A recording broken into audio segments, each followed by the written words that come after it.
როგორ წარმოიქმნება პლანეტების მაგნიტური ველები. მაგნიტურ ველებს ელექტრული მუხტების მოძრაობა წარმოქმნის. მასალას, რომელიც ელექტრულ მუხტებს ადვილად ატარებს, გამტარი ეწოდება. პლანეტების წიაღში ამ გამტარი ფენების მოძრაობები ორი ტიპის ველს წარმოქმნის. დიდი მოძრაობები, მაგალითად, ფართომასშტაბიანი ბრუნვები პლანეტასთან ერთად წარმოქმნის სიმეტრიულ მაგნიტურ ველს თავის ჩრდილოეთ და სამხრეთ პოლუსებით, ისეთს, როგორიც სათამაშო მაგნიტს აქვს. ადგილობრივი ტურბულენტობის ან მცირე ნაკადების გამო ამ გამტარ ფენებს შეიძლება გარკვეული ადგილობრივი არარეგულარული მოძრაობები ჰქონდეს.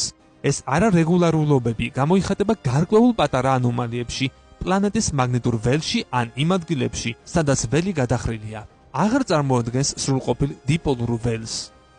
მაგნიტურ ველში ამ მცირე გადახრებმა დროთა განმავლობაში შეიძლება ცვლილებები ფართომასშტაბიან ველში გამოიწვიოს და პოტენციურად დიპოლური ველის პოლარულობის სრული გადანაცვლებაც კი. ამ დროს ჩრდილოეთი სამხრეთი ხდება და პირიქით. მაგნიტურ ველში აღნიშვნა ჩრდილოეთი და სამხრეთი აღნიშნავს მათ საპირისპირო პოლარულობას. ისინი გეოგრაფიულ ჩრდილოეთთან და სამხრეთთან დაკავშირებული არ არის.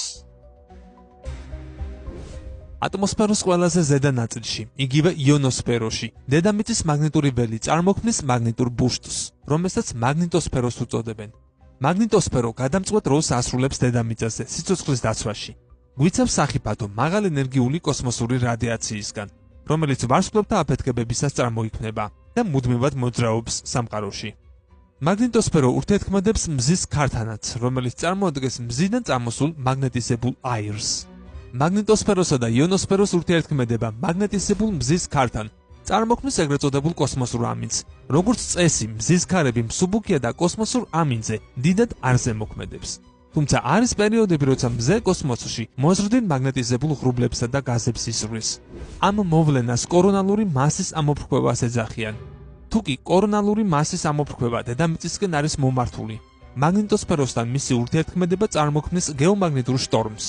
ამ დროს ჩნდება პოლარული ციალები, მაშინ, როდესაც დამუხტულ ნაწილაკთა ნაკადი ატმოსფეროში შემოდის და ანათებს. კოსმოსური ამინდის მოვლენებისას დედამიწის სიახლოვეს უფრო მეტად საშიში რადიაციაა. ამ რადიაციას შეუძლია თანამგზავრებისა და ასტრონავტების დაზიანება. კოსმოსურმა ამინდმა ასევე შეიძლება დააზიანოს დიდი გამტარი სისტემები, მაგალითად დიდი მილსადენები და ელექტროგადამცემის სისტემები, რადგან ამ სისტემებში შეიძლება გაატაროს ჭარბიდენი. გამოიწერეთ ჩვენი YouTube არხი. ლინკი ჩაშენებულია მთავარ გვერდზე YouTube-ის სიმბოლო აიკონში. ნახე ეს ვიდეო სრულად და უყურე ახალ რელიზებს. დაგვიჭირე მხარი.